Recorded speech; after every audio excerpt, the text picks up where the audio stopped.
this might get emotional. Mm-hmm. I ain't even gonna hold That's you. cool. This might get emotional. The concept of home is not home anymore. Home isn't home for me is not necessarily to say that when I go home, it doesn't feel like home. Mm-hmm. It's to say that home is not home for me anymore because I have a new home. So I always wanted to be close to home, and part of that was because my grandmother's up in age, and I want to spend time with her. At times I dealt with identity issues because I'm like, I don't even know who I am. Where do I come from? Like, what is my family history? What's my family lineage? And I'm trying to figure that stuff out on my, figure it all out on my own. So when we were going through our rocky stage, she left the crib. Mm-hmm. She left the crib, and it ain't cool here. Mm-hmm. You know what I'm saying? So she left the crib, and she said while she was away, she said, I have nowhere to go. We have been disconnected from them for so long that it Yeah. was just like it was almost like we don't even know each other anymore. And my granny hugged me tighter than I've ever experienced in my life. Like I'm gonna get a shoo.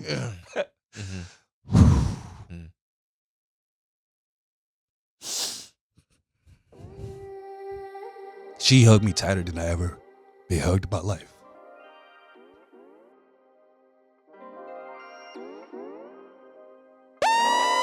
Yo, welcome to the cave with Mel, Troy, and Lex. The podcast where men can have a safe space. We on all platforms. You need to tune in, hit the like button, subscribe, and share it with your friends. Welcome to Melody, the podcast where men can have a safe space. Welcome to Melody. Welcome to the cave with Mel, Troy, and Lex. But because I'm so vocal, it makes me look like the crazy person. It really does. That's what the Bible say. You seem wiser when you don't speak. That is so true. That is so true. That's why I be saying if people actually listen to me instead of getting emotional about what they think I'm saying, they realize that a lot of what I'm saying sounds radical, but it's like rooted in truth and care. Mm-hmm. And, I want the best for people. The best for others and stuff like that. It's not so that I can make people feel bad or put people down and stuff like that. I'm the voice of pushing. I'm like a coach, if you will. Coach don't always say what you want to hear, but most of the time, coach is trying to bring the best out of you because he know that you got more to offer to the situation. So that's a lot of viewpoint that I come from when I'm having those conversations. So I got to make a radical statement to get people to tap in, because if I just said it, however, you might just immediately agree with it or close your brain to what I'm saying. But if I say something that make you immediately perk up to where you feel like you want to disagree or you feel like you extremely agree heavily, then you're more apt to listen to what I'm saying. Yeah. That's what I wanted to ask you that one time. Because you coach your son in basketball. How was he able to differentiate between this is my dad talking to me, this is my coach talking to me? And does he even know what a coach would sound like? Because you were his first coach, right? No, I wasn't his first coach. I actually didn't want to coach him at all because growing up, my dad was always my coach for the most part, other than when I was like in school and stuff like that. And like it was cool, but I think at times I just not that it hindered me. I don't know the best way to explain it. Not that I hated him being my coach, but it wasn't like an excitement either. Because sometimes you get the stigma of like coach's kid or daddy ball or whatever people want to say about you coaching your son and stuff like that. And for me, when Miles was growing up, I was like, I just wanted to be a parent. It wasn't even that I wanted to coach him or anything like that. I wanted to just be able to show up and just support him, like admire what he was doing, cheer for him from the sideline. I actually did not want to be his coach, but it always happens. Like if you a dad and you be around practice long enough or you be around whatever, eventually somebody gonna ask you for your help. Somebody gonna ask you to coach. They always looking for men, always need somebody to help out, with the team and stuff like that, just because a lot of people don't step up and do it. So a lot of times you see these dads coaching, there's not even their first choice. It's just like there's no coaches. Like there's nothing. So then someone's dad has to coach in order for the kids to have an opportunity to be able to play the game or have a team, really. Yeah. So then I end up coaching because one of them situations, we need a team, we need a coach. You know what you're doing, you coached before, can you help us out, blah, blah, blah. So then I end up coaching, not Mhm. because I necessarily wanted to, but I'm there. I'm like, I'm gonna be here anyway because I'm coming to practice to watch my son. So if I'm gonna Yeah. be here, then whatever. So that's usually how. And for me, I don't know if he's able to separate it, um, me versus coach, but I treat him as coach and player when I'm at practice. I don't talk to him like his dad when we're at practice, but I talk to him like his dad after practice. Yeah. So I think I've tried to emphasize that to him too. And I was just having this conversation recently. Not glad that you brought it up, but that you brought it up because I was having the conversation of, even when I coached Miles, I never positioned him in a way that was for my or his benefit. Mhm. So I know a lot of guys are like, you would be a fool to be the coach of the team and not put your son in a position of I'll say stardom or Yeah. whatever it is. Mhm. And to me, yeah, that makes sense if you're a dad. But if I'm a coach, I'm a coach. Yeah. And I don't blur the lines of coach and dad like some guys do. Like, they're a coach as long as it sounds cool, but when I'm trying to position my kid, now I'm dad, I'm Mhm. not coach. You know what I'm saying? So that's where you get kids who can't dribble that play point guard, kids who can't throw but play quarterback. Yeah. Or something Yeah. like, because my dad is the coach, I'm putting so you ain't doing your kid a service by putting them in a situation or putting them in a position that they can't excel in or aren't built for or aren't made for. So one of the things I've always told Miles, like, just because I'm your coach don't mean you're gonna play. Yeah. Like, like I made that, very clear. Cause some of it is like work ethic, Mhm. and earning it. And if he wasn't putting some work ethic and time, obviously then I would use my influence to maybe put him in a situation. I'm not just gonna hand him a situation just because, I'm the coach, because at first I'm a coach. That's first thing. And part of being a coach is putting everybody in a position to Be successful. be successful. Yeah. So my goal as a coach, but also as his dad, is to position him in a space that he can be successful. So if I know that you may have a skill deficiency in a certain space, I'm not going to put you in a position where we're highlighting that deficiency. Right. But I will work with you to get time to build X, Y, and Z. What are your strengths? So Miles he's not a point guard. He don't have extreme handles. He's not a ball handler, whatever. He definitely can spot shoot. He can play defense. He handles the ball well, makes smart decisions on the court, know where to be. So he's really like a 2 or a 3. But most parents would try to put their kid in that spotlight, that point guard situation. Like, he can't even bring the ball up the court. Why are you going to put him in that situation? So now he's timid, he's anxious, he's turning the ball over. He's not confident in himself. The team not confident in him. They frustrated with him. You frustrated with him because y'all not winning. Then the team get frustrated with you because you the coach and you're not making a change. Right. And now we losing. So the team is losing.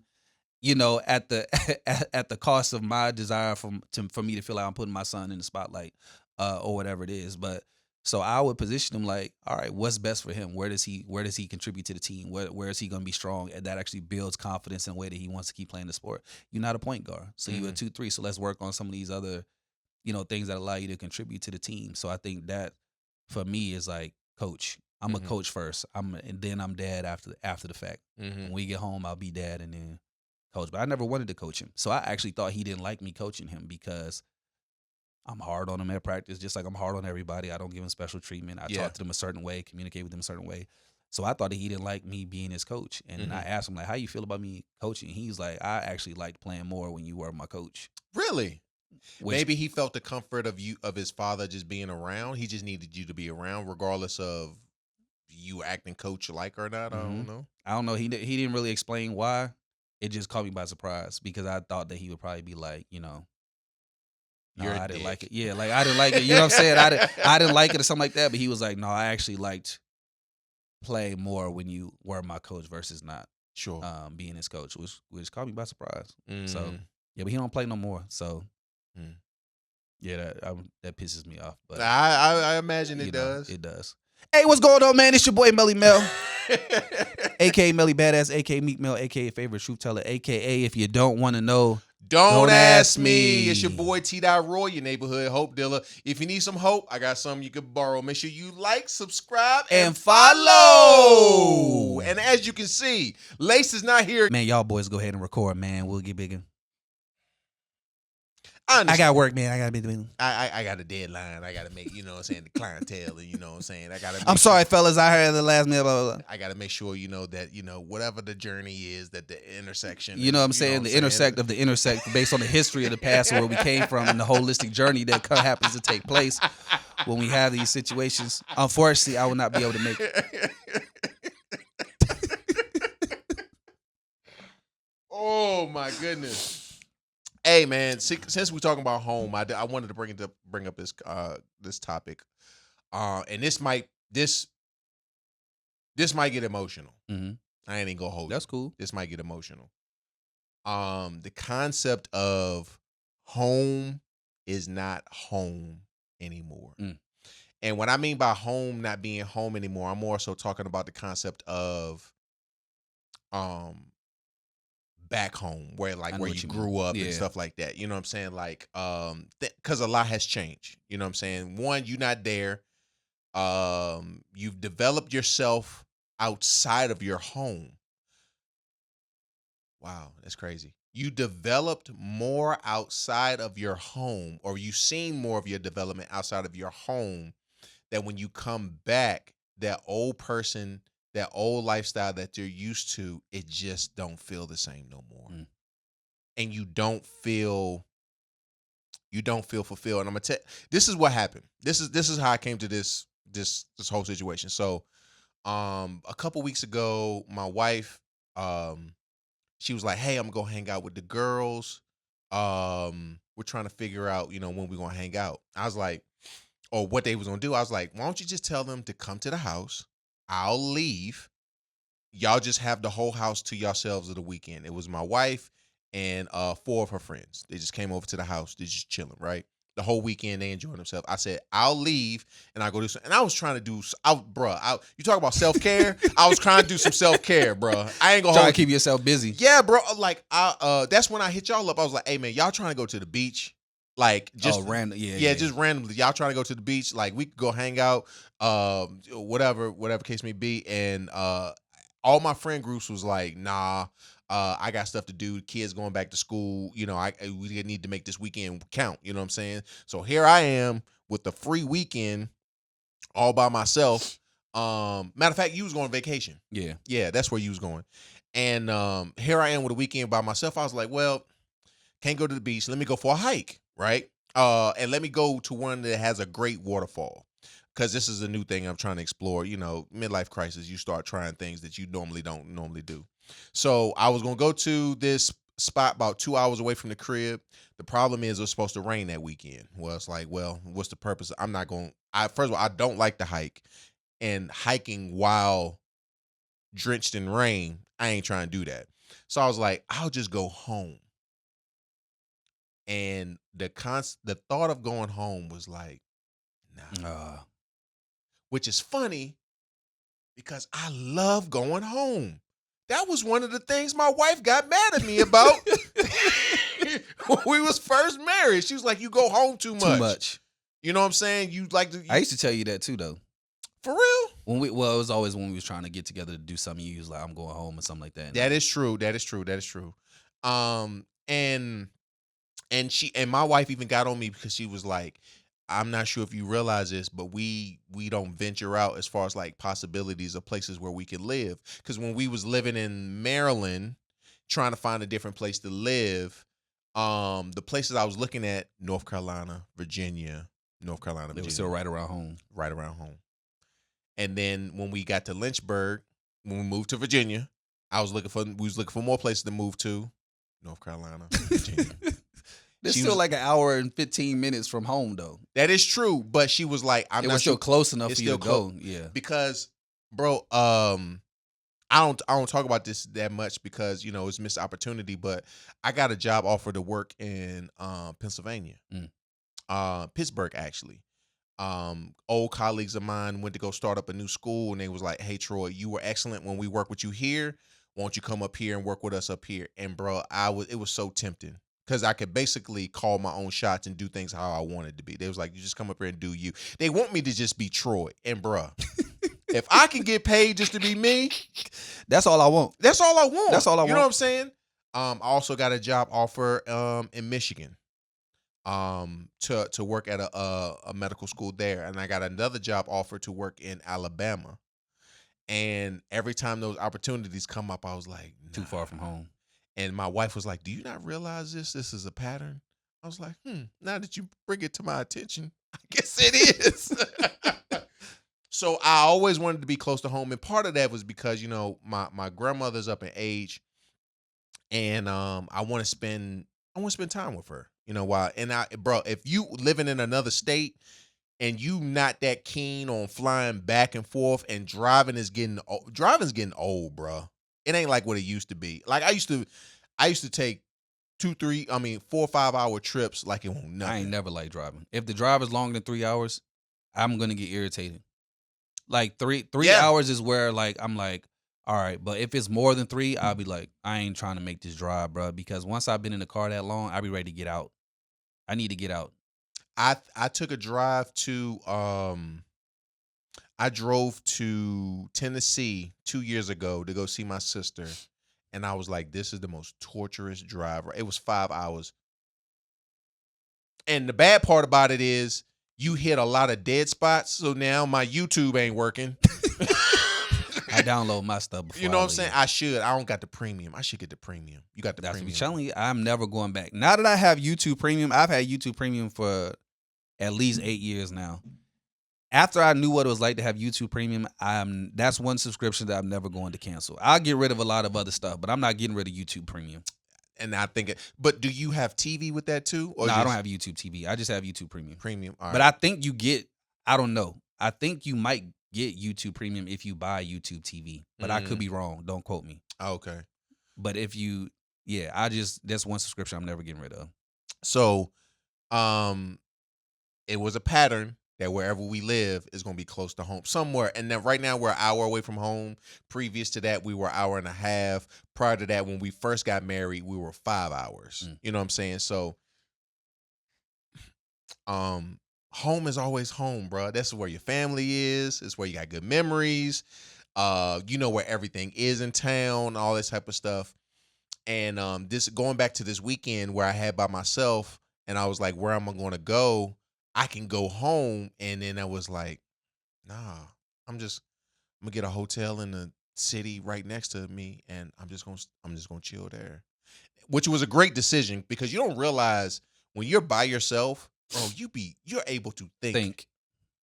And not even like, I don't have to. And part of my daily thinking process, all right, what I'm gonna eat, what she want to eat, where, who I need to pick up, what I need to do, what do I need to clean up, all this type of stuff. But when you in a hotel and they gotta clean it up right up after you, you don't have to worry about that. When you want something when it's just you, when you just by yourself, you ain't gotta worry about nobody. Only thing I was like, I want some cookies, so I'm gonna go to the cookie. It's a spot called Cookie Plug in Greensboro. Fire. I want some cookies, and there was something I wanted to go to the cigar lounge, and I was like, I ain't gotta ask nobody no permission to do nothing. I'm just going, and it was super dope. I'm glad I made the decision, but at the same time, my heart was hurt because it was like home ain't home no more. Partially, it's because of this. My mom moved back home, and she got cats in the house, and I'm allergic to cats. Now listen, y'all know I'm allergic to cats. No, listen to me. I'm trying to be for real. I'm allergic to cats. And they just be letting them walk around. I'm not laughing at you being allergic to cats. I'm laughing because I know your mama know for sure that you are allergic to cats, and she got a bunch of cats in the house. At the crib. So it's like, do she want you to come visit, or do she want you to stay away? And listen, I understand the cats are comfort animals for my moms. You know what I'm saying? So she needs them. I prefer dogs. I actually hate cats as a species. I only like big cats. But I hate cats. I'm right with you, and I would imagine, she would have done that, but my family still has like that old school type of mentality. Like, dogs don't be in the house. It don't be in the house. Yeah, you can have a dog, but it don't be in the house. It don't be in the house. It's got. That's to be just outside. a country mindset. I don't know, a rule. Let me say rule. Yeah, I don't think that's an old school. Yeah, I know a bunch of rural like country folk that have dogs, they can't come in the house. Yeah. But like at one point in time, like going home was like very, very peaceful. I feel guilty on some Sundays because I know after church my family goes out to eat and I know they be wanting me to come, but sometimes I'll be like, How long of a drive is that? an hour. So they want you to drive up an hour to go out to eat? Well, we would meet each other like in Greensboro or something like that, Oh, which is okay. like 30, 45 minutes away.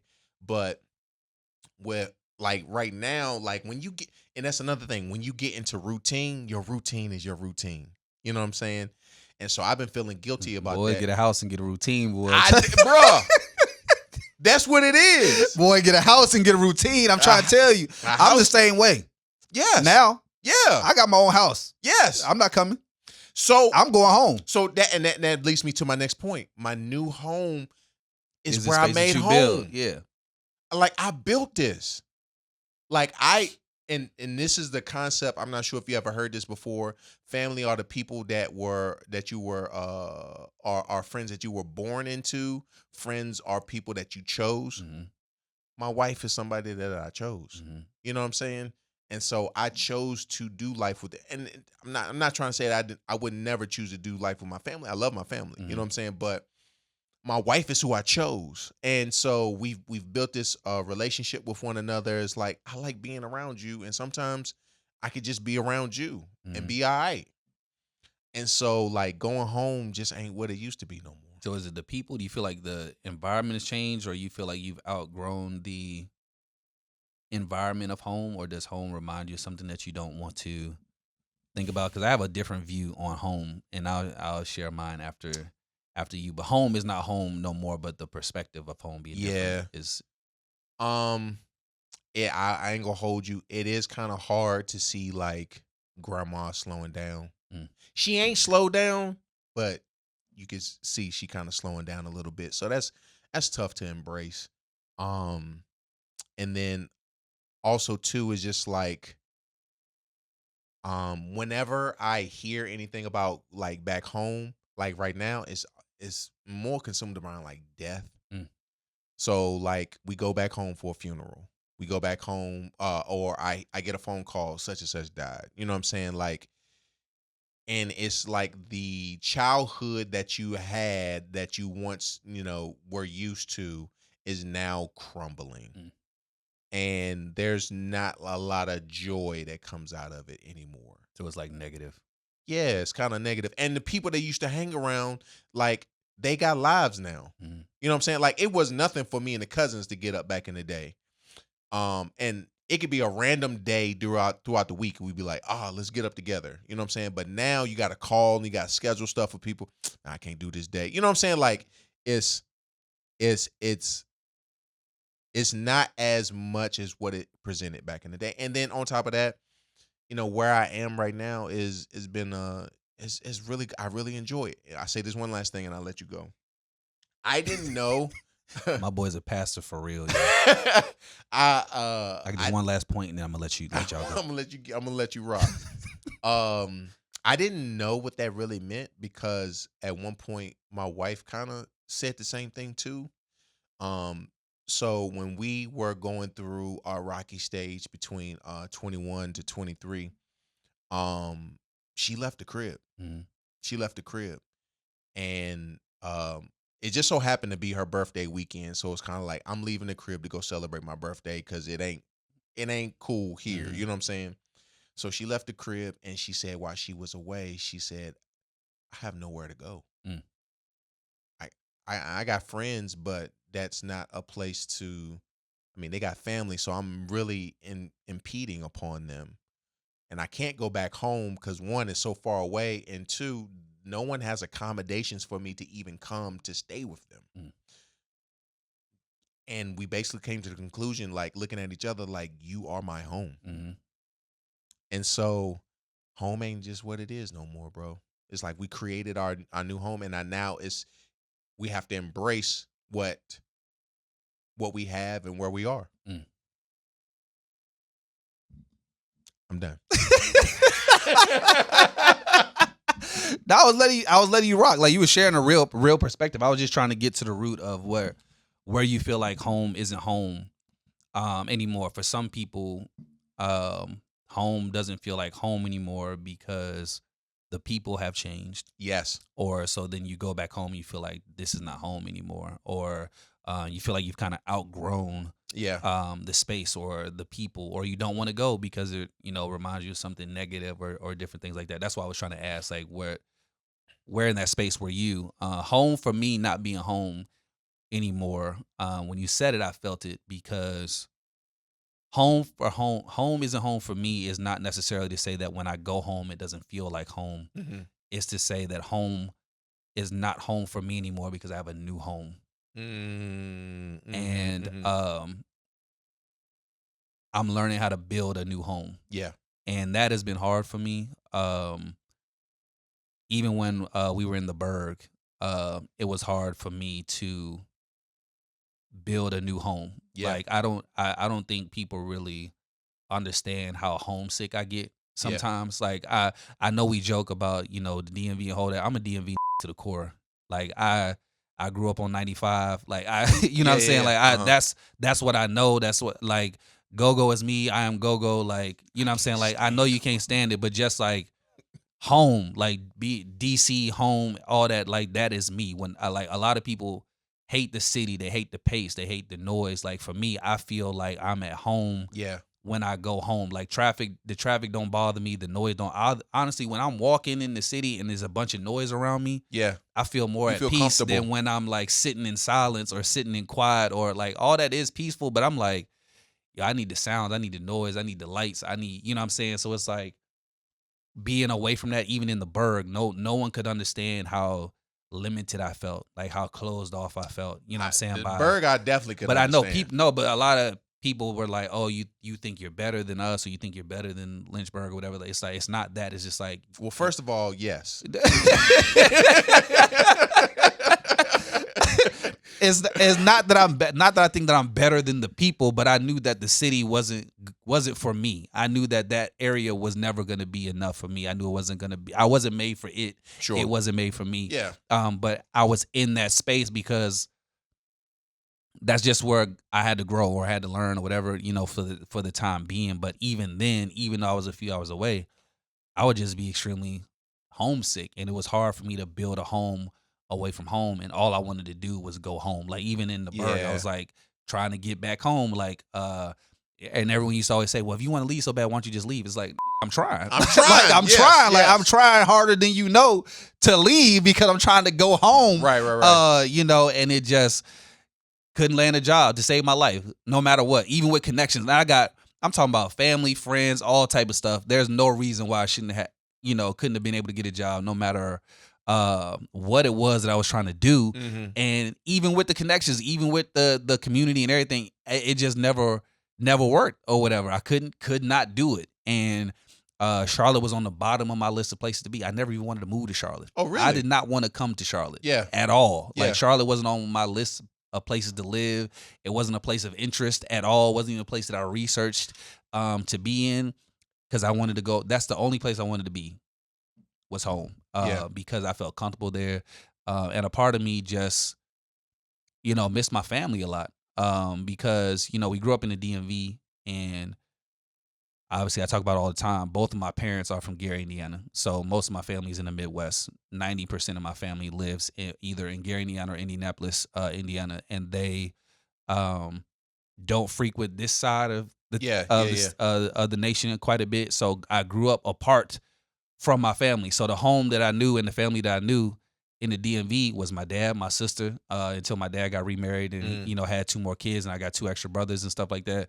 And the family that they built and the friends that they had and created around me, that was the family, that I had, because I grew apart from my family. So not being around my grandparents, not being around my cousins, not being around my aunts and stuff. So I never really had y'all that. Created a home there.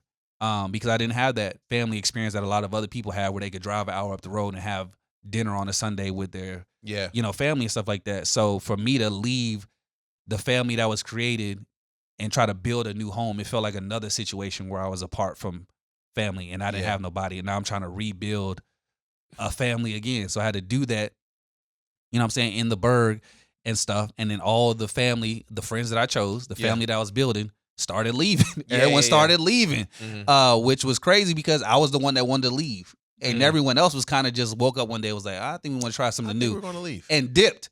And it was just easy for them. It was they like did it so quick. So quick. And it was just like, I've been fighting for my life to leave. And you just get to wake up and go. So that I was getting frustrated because I'm like, well, I can't go. Yeah. Nowhere else. I can't go home. And all my family that I chose is leaving. So then that was like a hard space to be in for a long time. Because I didn't have that connection. And then I started building a new set of friends, a new family and stuff like that. And then Charlotte popped up, you know, about just where to be. We started to feel like we were running out of time where we were. Nothing was fitting. Relationships weren't working. Careers weren't working. Church weren't working. Nothing. So it was like, if this ain't working, it's got to be somewhere else for us to be. So I was like, bet, now's my time to go home. Yeah. Now's my time to go home. I got excited. I'm like, all right, this is what we about to do. It's time to go home. Nothing. Still couldn't. Like, no job, no nothing. And then Charlotte started tugging, you know, and then Sharita's just like, well, why don't you just try it? Why don't you just try it? Blah, blah, blah. And so I tried it. Started looking at Charlotte, whatever, bro. It took me 2 weeks to find a job in Charlotte. It took us 30 days to move. We found jobs in 2 weeks. We found a place to live, and we found a place to live the week after we found jobs. And then we had a month to move, to relocate, to take the jobs and stuff that we had found. That's crazy. So it took 30 days for us to do that, to move to this place. But I was excited to be leaving, but I was also sad because now I'm further away from home. I went in the opposite direction of where I was trying to go. So now I'm like excited but frustrated at the same time because like now I'm further away from my family. Now I'm further away from the place that I wanted to be in. It's just like, look, home isn't really home for me anymore because I keep having to build new homes elsewhere. And that's been really hard for me, bro, to kind of like accept, all right, Charlotte is my home now. Like I'm from Charlotte. So it's like I gotta keep saying that out loud. And even when I go home to visit now, sometimes I feel like I don't even belong. You know, because when I go back home, because I've been gone for so long, like my accent kind of disappeared. Like some of the stuff I'm familiar with is gone. You know, time has passed. You know, my siblings are still close enough to each other in proximity where they get to have that, you know, relationship and stuff like that. And then now every time I come back, if I feel like I've missed a lot. So then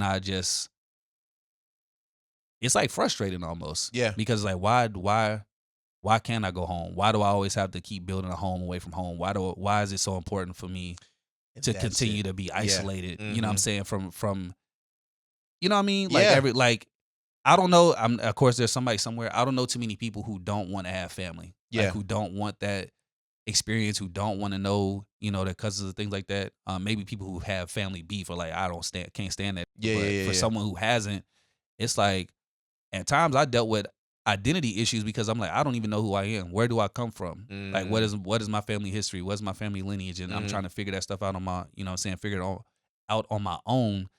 But it's like I'm back in another situation where I'm building a home again. So it's just like home isn't home no more. So like, what is home now? And it's like, all right, Charlotte is home. But then coming to that realization, it's like, well, how do I make it?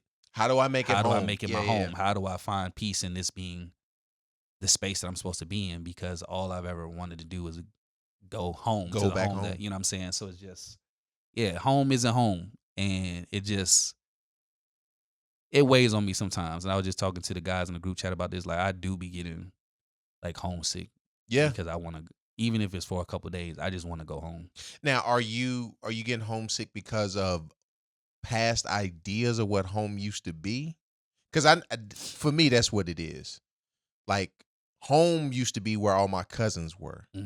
But now all my cousins got families. And so it's tough to link up with them, which is funny because they be getting mad at me. You don't come around. I come around. Yeah, we can't.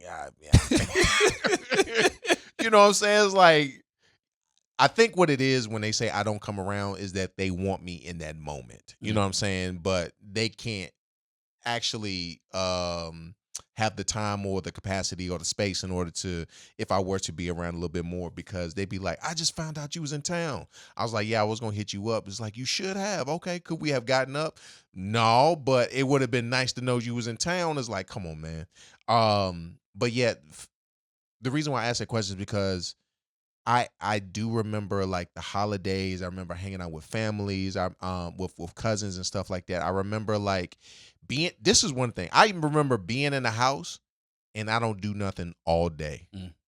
I'd just be playing video games or I'll be watching TV. My grandma come in there 2 or 3 times and say, "You hungry, baby?"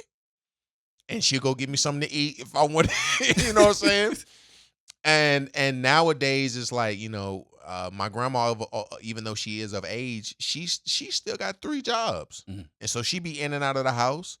My mom, this is my grandma's house, so my mom is kind of like, it's not. I'm not used to her being at the house, so now she got her own rules of how she want the house to be, and I'm like, hey, now listen, now I lived here longer than you have. Okay, so don't be making up rules coming to the house. But that's her house now. You know what I'm saying? So now I gotta live by her rules. My uncle's not there anymore because when his father, my grandfather, passed away, my grandfather left the house, so now he's living and taking care of that house now. So it's just like the dynamic of being at home. I could be there, but still be by myself. So I'm just. I don't know if you're tied to the that's the reason why I asked the question. Are you tied to what home used to be, or was it something that you wanted to be? I think it could be a mix of a few things. Partly what it used to be, for me. What I think it could be. When you used to You know what say I'm saying? "to" and "do" and Yeah, that's wear Baltimore. I don't be ACGs. saying all that. That's me more. I don't be saying all that. But I just obviously the connection to it. I think maybe even the bigger part of it is just not wanting to feel isolated, which is what I feel a lot of time. I think I'm homesick because to me, home means I'm not by myself. Yeah. You know what I'm saying? And even though I'm in Charlotte, we got a great community. You know what I'm saying? The people around us, great friends, like, a really solid group of people in general for just us, for our kids, for, a lot of things. And it's been a blessing to us in general, Yeah. but it still feels like isolation, Mm. because even the people that are in our community, all of them still have the benefit of being around their families. Like Yeah. their families are still in close proximity, whether they're actually in this city Mhm. or they're close enough for a day drive or a couple hours that way to see somebody or something like that, or their family is always coming down to visit or something like that. So then when their families come, not that I disappear, but it's like I kind of fade to the background because I'm with my family. Yeah, So yeah. then we got family stuff to do. So then my core family, the 4 of us, a lot of times are sitting there trying to build our own family, like build our own connection here without, different stuff. And I don't think my kids feel this way, so I don't put it on them. But it's like, to me, it just feels like the repeating cycle of what I experienced growing up apart, from my family. I feel like is what's happening with my kids. Like they're growing apart from their family because we don't have that proximity. We don't have that daily connection for them to be able, and so in a lot of ways they have a deeper, I'm not going to say deeper connection, but they have a deeper involvement with Sharita's family because of proximity. We're a lot closer to her family, and because all of her family for the most part lives in one space. Yeah. When we do go there, it's nothing to see everybody at one time. Yeah, or they're really intentional about having that annual family cookout get together thing, and everyone comes together. Oh, that's your kid. Oh, this is such and such, whatever. So they spend more time with them and get to know them, and they don't necessarily know my family as much outside of my sister, my brother, and my parents and stuff like that, because they don't see those people as much. So not projecting on them as to like they're holding on to it, but it's just like me. I feel like I'm repeating the same cycle that I grew up in. And so it's like I've always wanted to be intentional about my family, because part of one of my biggest gripes about my parents, not that they split up, was just like, you isolated me from everything that I thought could have developed me as a person, but I also, being a believer, understanding that sometimes God sets people apart or will set you apart for On certain purpose, things. yeah. So then I'm also in that space of confusion where like, well, obviously you're separating me for a reason. Yeah.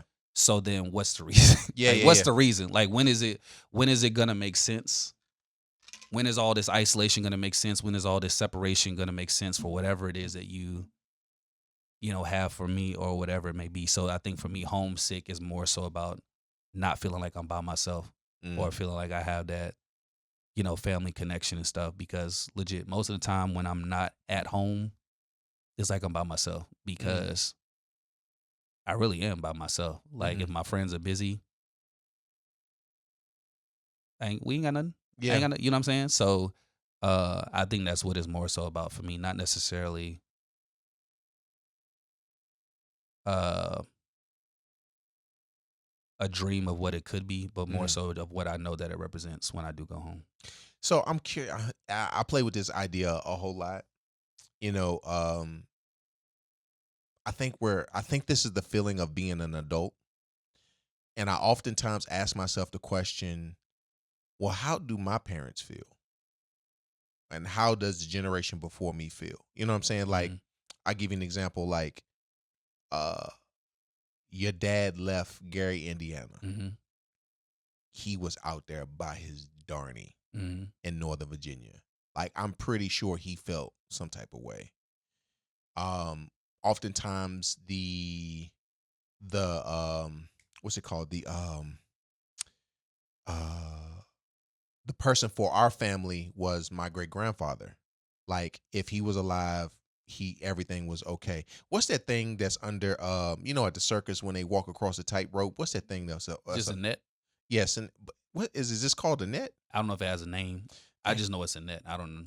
Well, whatever it is, he was like the catch-all net. You know what I'm saying? Like, if anything in life happens, he's the catch-all. But when he was gone, it felt like everything went to shambles. You know what I'm saying? And then the people who depended upon him are now the ones that my generation depends upon. And I guarantee they probably felt some type of isolation because the person that they depended upon, their anchor, isn't there. Now you're becoming the anchor for family. And I'm curious to know if is that what I'm feeling? Am I feeling the transition from being attached to the anchor that kept me grounded, the one that kept me connected, the one that kept me, a certainty of not feeling alone. Maybe I'm feeling that disconnection, so I am becoming the new anchor, not only for myself but for the people who are attached to me.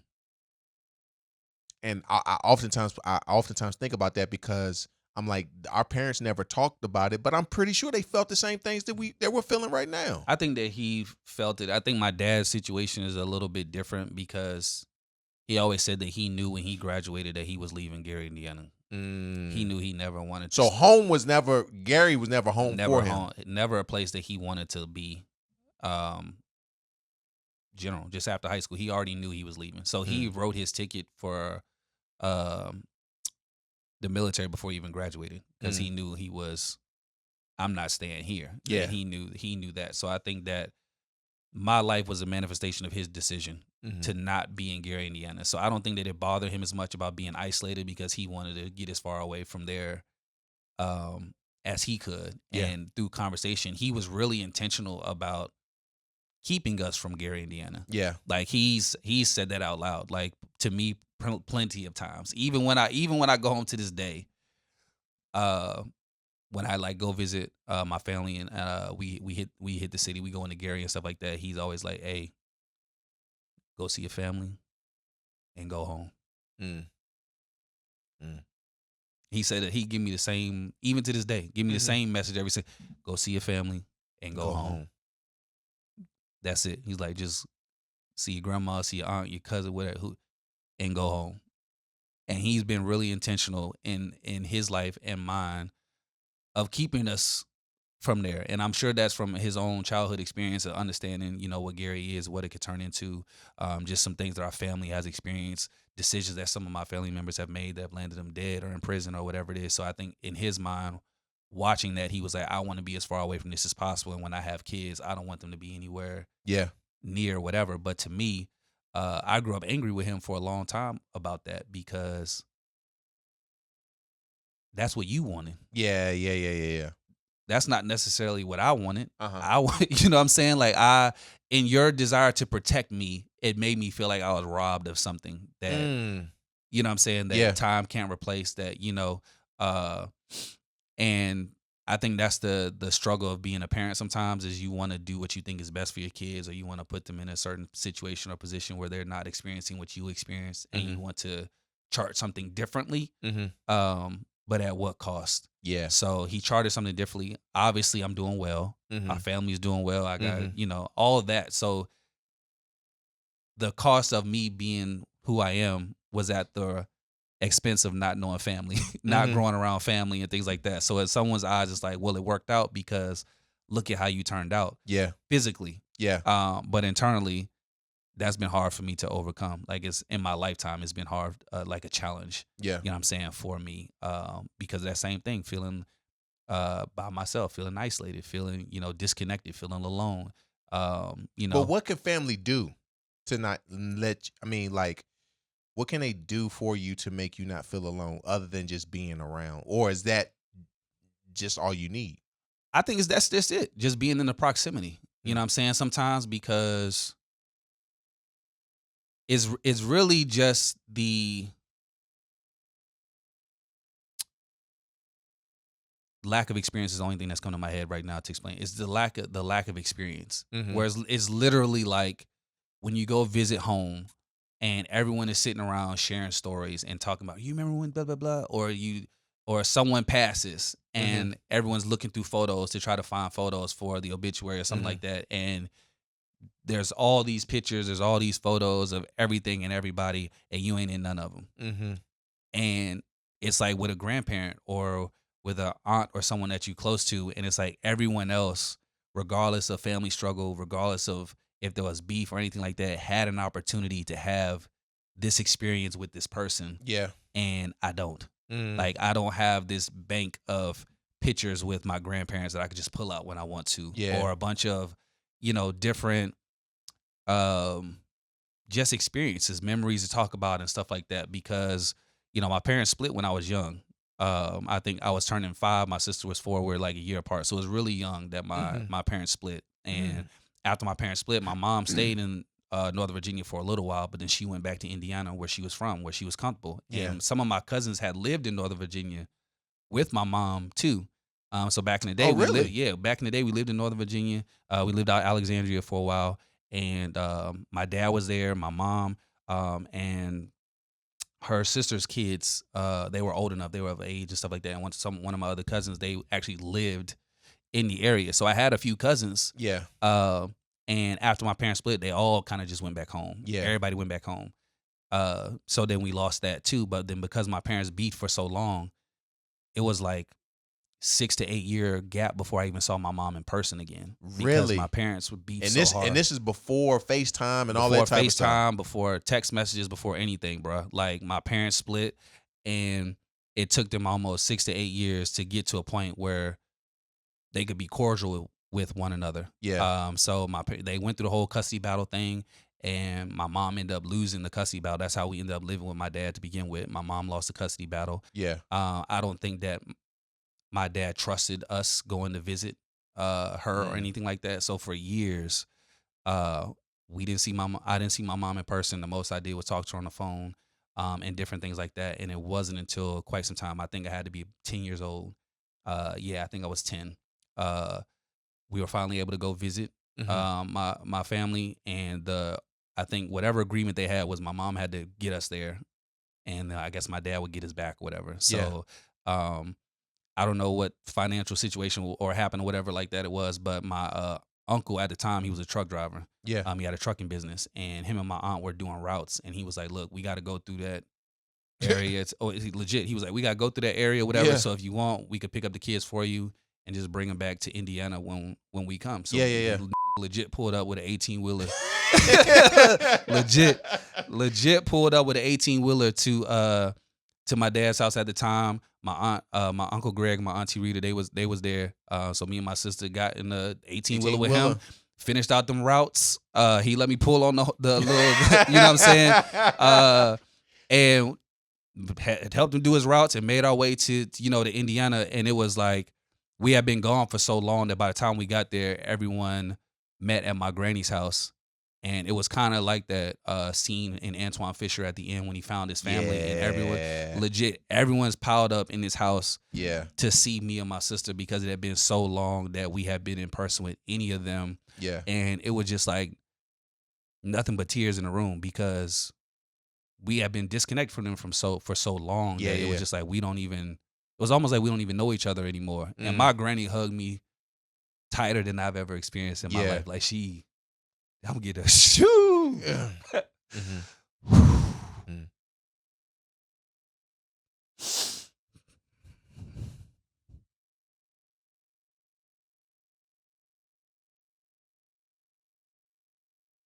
She hugged me tighter than I ever been hugged in my life.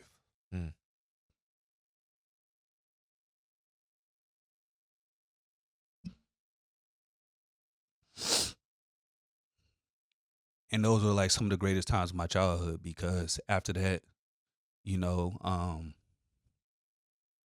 once a year for 30 days, I knew I was going to Indiana. And I knew I was going to see my grandparents. I knew I was going to see my cousins and stuff like that. And, just being in the space, it always felt like home. It made me feel, connected and stuff like that. And it was just a wild time. Like so much had transpired from that, bro. By the time we got to Indiana that first time, I met my brother for the first time.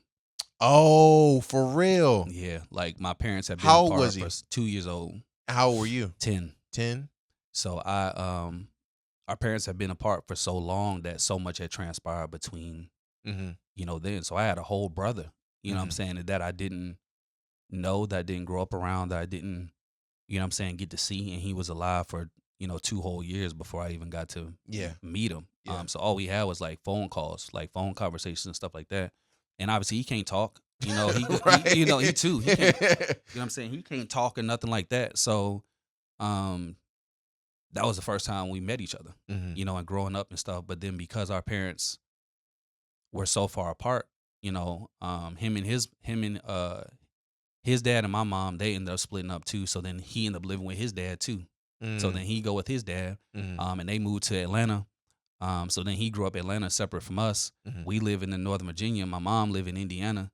So it's like we were always disconnected. You know what I'm saying? And we would go visit, and he was kind of feeling the same thing as me, like always feeling isolated and stuff. And then when we go visit each other in the summer, it was exciting. Like I'm going to get to see my siblings and stuff. And then on that last day of that 30 days when everyone know that they got to go home, bro, we just cried the whole day. I bet we so. would just cry because it was like it was going to be another year before I see my brother or, something like that. And we used to always tell each other when we was kids, like, as soon as I get grown, when I get grown, when I can control what I'm doing, I'm going to be, and then I get grown and I feel like God taking me further away from home. Woo! It's all good, bro. Bruh. Being that disconnected as a child and then feeling like when I get grown, I'm going to be able to control it. I'm going to be able to make my own decisions. Ain't nobody going to be able to control my life or tell me who I can see, when I can see, and when I can be around, who I'm going to be around. And then to be grown and life start telling you who you can see, who you can be around, where you can go. And then to never be able to get back to home. Yeah. Because you keep having to build a new home somewhere else. That's hard. It's hard. So that's why I say, like, home just don't feel like home no more because I keep having to build a new home. You know what I'm saying? Everywhere else. Yeah. I 100%. And I'm going to kill you after this episode because, hey, bro, I ain't afraid. You know what I'm saying? I'm not afraid to cry. I'm not afraid to be, you know what I'm saying, vulnerable, whatever. But this is like, so when people be talking about like Mel, Mel strong, Mel look like he got it together, Mel doing this, like Mel battling his own stuff. Mel dealing with his own stuff. Mel trying to get himself straight. Mel got stuff that he ain't, you know what I'm saying, overcame yet and stuff like that. So it's just because I carry it differently don't mean I'm not. You don't feel it. Yeah. Yeah. So I think that's a lot of times where my frustration and friendship come from, where I feel like people aren't showing up for me the way that I'm showing up for them. Yeah. Just because it's really like that burning desire to be connected to family because this is my family. Like Yeah. it's not y'all not just my friends, y'all my family or whatever. Yeah. So then when it don't feel like that, it makes me frustrated. You know what I'm saying? So it's just that constant struggle. Like home ain't home no more. So it's like, where is home? Yeah. And is this home forever or is this home for the moment and I'm about to go build another home somewhere else? And then I imagine for you, building homes could be the potentially disconnecting from someone that is close to you And having to start over. and having to start all over. Yeah, I feel you on that. One thing I've learned from this whole concept of home not being home is that if where I am is home, then I gotta make it. And then what I mean by make it, like there really ain't no falling back. Like the door is always open, but it's the concept of I gotta make the best of this opportunity that I got right now because what I feel about home, it just ain't the same no more. And man. Well, Hey man, this has been the Manly D's podcast. I'm gonna start charging y'all a premium for my vulnerability.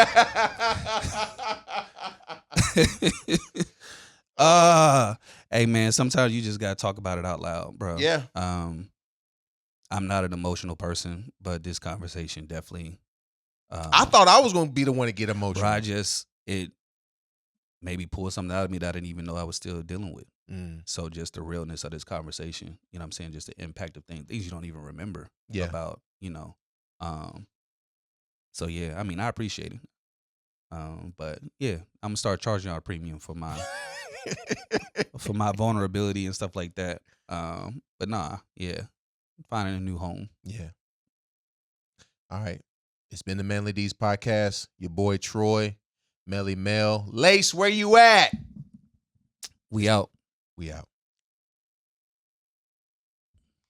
I'm gonna hug my brother. Come here, man. Vulnerable moment you share with your boy. I appreciate that. Woo. You just showed him everything now.